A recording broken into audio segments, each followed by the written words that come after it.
So I'm going to talk about the UAS a little bit, and there's another reason to apologize, because some of you may have seen some of these slides before, but then as the saying goes, you know, telling a good story is, you can tell a good story twice.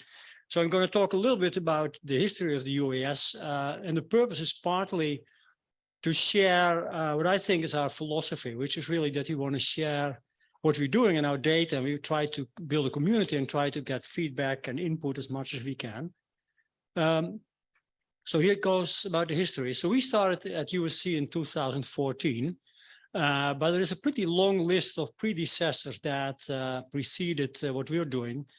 And so the early one is what's called the center panel in the Netherlands. And I'll talk a little bit more about how that came about, because I still think it's a pretty remarkable history if you sort of see how this came about and what the pioneers were doing really quite a long time ago.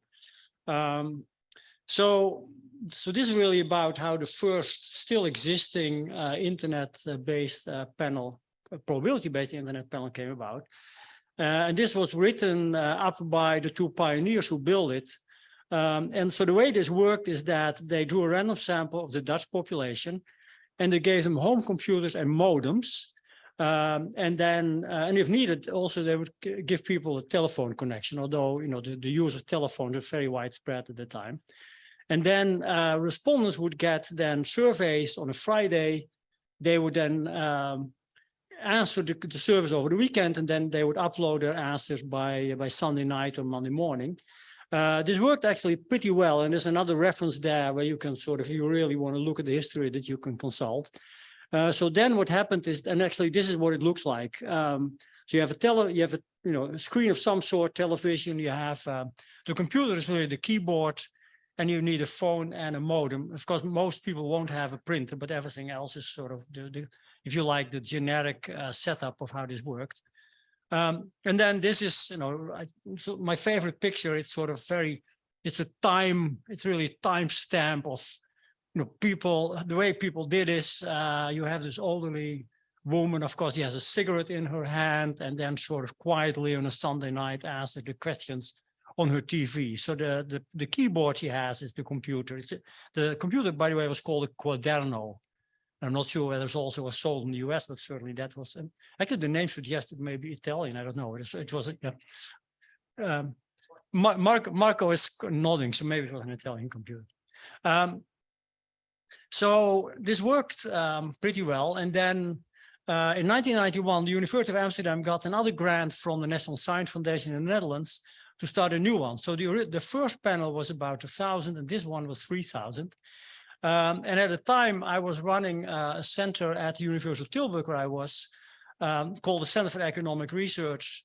And we got quite a bit of money to do a saving study. So what we did, we commissioned the University of Amsterdam to do the data collecting for us. So they collected data for us on saving for a number of years. And after 5 years, we took it over. And the reason why we took it over is that the technology wasn't really quite, you know, powerful enough to deal with very complex surveys. So we decided that we needed more, and so they were struggling, and we took it over and then rebuilt it into something that we now call a center panel. And at the bottom, you see a reference where you can look at the history of that a little bit. So again, we were founded in 2014. I talked about a center panel. And then there are a few other things that preceded the UAS. At RAND in 2003, we started the American Life Panel, and, you know, quite a few of the people involved in the UAS were already there. Tanya, for example, you know, I think we pretty much started. Bas Weerman was not here. Then a few years later, I was still involved in some work in the Netherlands. We got another grant from the National Science Foundation. Then we started the LIS panel, which is sort of a bigger probability-based internet panel. Actually, the LIS panel is closest in terms of design and setup to the UAS. So I'm going to mention the UAS mission. It seems sort of overdone to have a data workshop and talk about the mission, but I think I find it important because I want to share really what we try to achieve. So what we try to be really is a shared research environment. What we really want people to participate to the extent possible. And we do this in a number of ways, as I'll point out a little bit. We want to make the data available as quickly as we can. We want to be transparent so that everyone can sort of benefit from our mishaps, and there are certainly quite a few. And I think when we try to share these too, that everyone learns from it. And then, but at the same time, of course, we try to use the best possible technology and be up to date in as many ways as we can. And so I'll expand on this a little bit. So it's obviously is an internet panel, and that's the restriction, right? That's the so there's certain things we don't really do. We really do everything that somehow uses the internet, and whether it's a smartphone or anything else. So we really don't do face-to-face interviews. We don't do telephone interviews, except in sort of experimental settings, in some special projects. But if you look at the data, pretty much we try to do anything you can do over the internet. That's sort of the basic notion. In terms of survey methodology, we're just trying to follow best practices. I don't think we're really inventing new things, but at the very least, we want to be as up to date as we can. So I think as sort of is common practice now, we use US postal addresses for sampling. And then we try to sort of keep up to date, and we do experiments. We do sort of permanent data quality monitoring and try to improve wherever we feel improvement is possible. We do experiments in quite a bit, and now we sort of get to things we'll also talk about today. We do quite a few experiments that sort of help us understand what works and what doesn't, and we made this all public.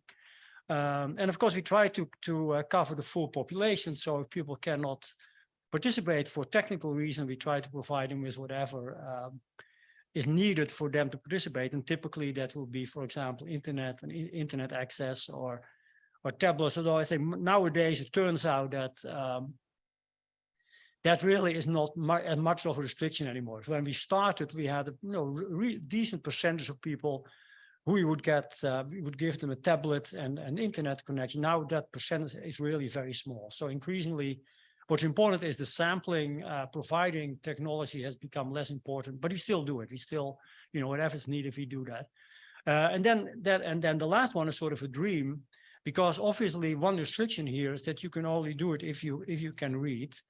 And of course, if your eyesight gets worse, right? So people may have trouble communicating by just using computer screens.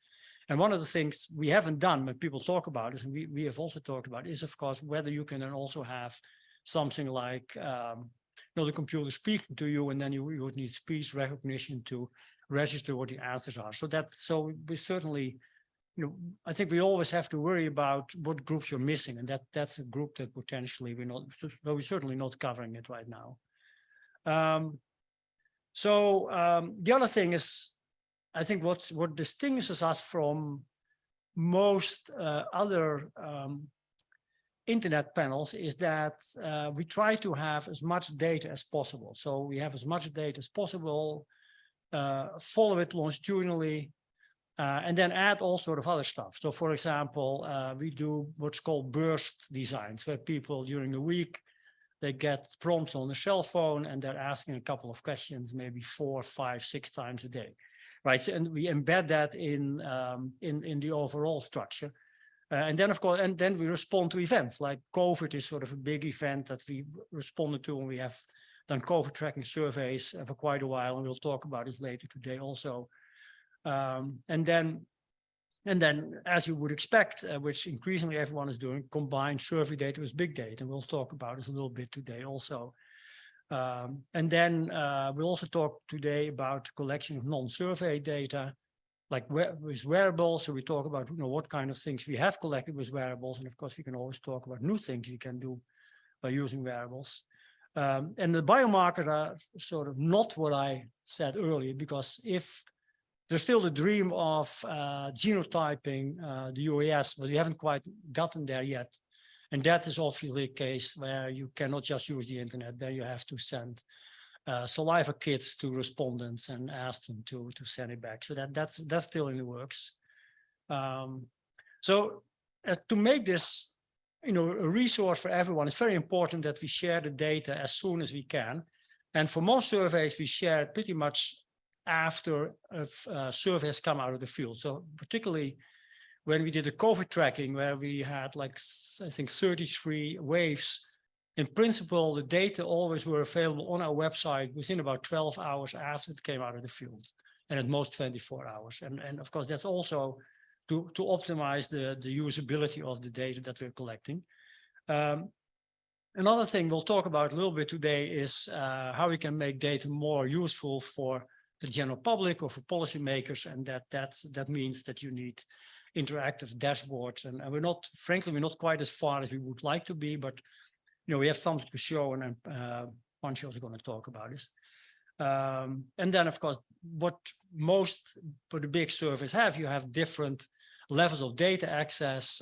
We try to make our data available as much as possible, but obviously there are restrictions in terms of confidentiality. You want to protect the identity and the confidentiality of the respondents. So we have different levels of access where if it gets more sensitive, you have to jump through more hoops before you can use the data. And as I said, transparency is important. So we try to not be secretive about our mistakes. And if you were last year at Cypher, there was one presentation of someone who went out of his way to explain to the world what he had done wrong. And I think in some ways that's something we're not necessarily happy about, but I think it's important that people know the mistakes we make, because then we all learn, and I think it helps the quality of the data that we collect. So, and the goal is really, it's not formal, but it's really to maintain a community of data users and data producers. And this workshop is part of that. The Cypher workshop is part of that. I think the community of people who do probability-based internet panels and share experiences, I think that's really very valuable to everyone and also to us. So we're always interested in input. We're always interested in new ideas for data we can collect.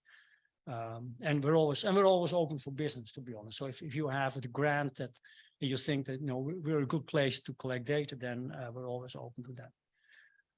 So that's really the goal, to be a platform that's shared by a network of researchers who take advantage of what we have. So for today, first of all, of course, it's to increase familiarity with the data. That's what the presentations are about. To learn more for opportunities for data use and data collection, just different ways you can use the data. But then also, if you have ideas about new data you want to collect, we'll also talk about how you can do that. The data have become pretty complex simply because by the sheer size of the various data sets. So that's why we want to help people get a little more familiar with how to find things on our website. And then again, what you really want is get feedback. So the more feedback we get today or later or in emails or whatever, the better it is, because we're always very keen on trying to learn and improve what we're doing. So, and for the rest, I hope we all have a great day. Thanks.